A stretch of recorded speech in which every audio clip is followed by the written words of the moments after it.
നിർദ്ദിഷ്ട film city മാവൂരിൽ സ്ഥാപിക്കാൻ അടിസ്ഥാന സൗകര്യങ്ങൾ ഒരുക്കാൻ കേന്ദ്ര സംസ്ഥാന സർക്കാരുകൾ ശ്രമിക്കണമെന്ന് മലയാള ചലച്ചിത്ര കാണികൾ മക്കൾ സംഘടന 25ാമത് കുതിരവട്ടം പപ്പു അനുസ്മരണ സമ്മേളനത്തെക്കുറിച്ച് സംസാരിക്കുകയായിരുന്നു ഭാരവാഹികൾ.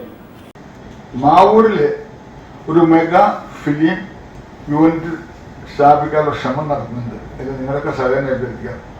10,000 കോടിയുടെ പദ്ധതി കേന്ദ്ര സർക്കാരിനാണ്. ബഹുമാനപ്പെട്ട അശ്വിനി വൈഷ്ണവാണ് അതിന്റെ ബന്ധപ്പെട്ട മന്ത്രി.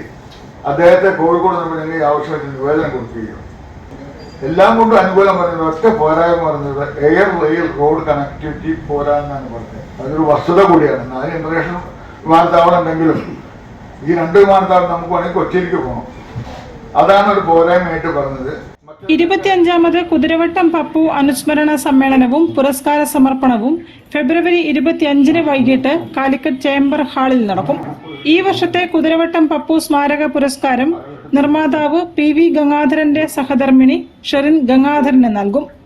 അന്ന് ഇത്രയും സാങ്കേതിക വൈദഗ്ധ്യമൊന്നും ഇല്ലാത്ത കാലത്ത് ഹരിഹരൻ മലയാളത്തിന് സംഭാവന ചെയ്ത ഒരു വലിയ ഒരു ചരിത്ര സൃഷ്ടിയായിരുന്നു. എക്കാലവും മലയാളത്തിൽ ഒരു 10 നല്ല മികച്ച സിനിമ എണ്ണിയാൽ അതിലൊന്ന് വടക്കൻ വീരഗാഥയാവും.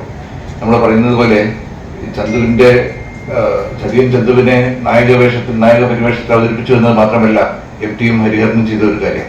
കാരണം അതിന്റെ ഓരോ ഷോട്ടും അത്രയും അതിന്റെ മനോഹരമായ ക്യാമറ എല്ലാ രംഗവും. ചടങ്ങ് മേയർ ഡോക്ടർ ബീന ഫിലിപ്പ് ഉദ്ഘാടനം ചെയ്യും. പരിപാടിയിൽ കലാ സാംസ്കാരിക മേഖലകളിലെയും മാധ്യമരംഗത്തെയും പ്രമുഖർ സംബന്ധിക്കും. വാർത്താ സമ്മേളനത്തിൽ സ്വാഗത സംഘം ചെയർമാൻ ഡോക്ടർ K മൊയ്തു, മക്കൾ president Chevalier C Chakkunni, Navas Poonoor, professor Philip K Antony, advocate MK Ayyappan തുടങ്ങിയവർ പങ്കെടുത്തു. News bureau, Kozhikode. കുറ്റ്യാടി ടൗണിനെ മനോഹരമാക്കാൻ റോഡിലെ